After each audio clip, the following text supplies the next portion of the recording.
Carlos has a very special line at turn 2 in Mexico. He can place his car very well over the apex curb and gain time there without, and this is the critical bit, without going inside the track limits. He's got a very fine judgment just there. Our guys tried it, and they were either too far inside the curb and got track limits, or they were too far outside the curb and it upset the car too much. And I think even last year, Charles Leclerc was trying to do the same as Carlos, and he couldn't replicate it, and he gave up.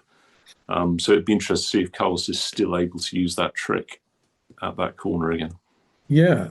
Was he doing that in the Renault days? Yes, I think he was. Certainly in the McLaren days, and certainly in the Ferrari days. But he's got turn 2. He's just got he's got it spot on, and he can do it lap after lap after lap. And Kev just said he could tell that there was a line there, but he said it was just too difficult to consistently do it, and the risk of either getting a track limit excursion, which obviously in qualifying means you lose your time, or hitting the curb too hard was just too great, and he just wasn't confident enough to go for it every lap. Whereas Carlos seemed to have the knack. And just to be clear, that's basically the apex of the second part of the first chicane, right? Yeah, so the left-hander. Yeah. He can just place his inside wheel just precisely where he needs to carry a bit more speed over that curb. And it helps his exit through the next right-hander, because he just can enter the right-hander slightly wider than everyone else manages, and it just gives him, he's particularly quick through turns 2 and 3.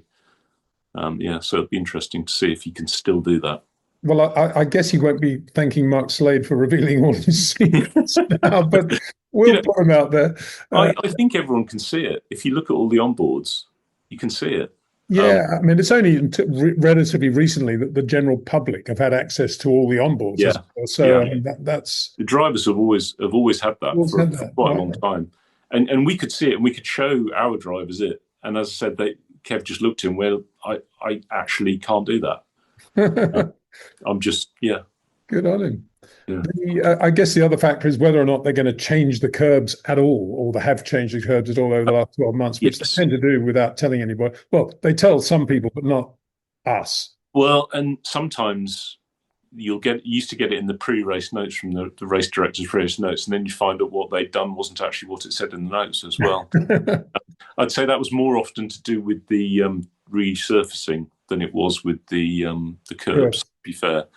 Which is why the drivers normally go out and have a look before the weekend starts as to where the curbs are.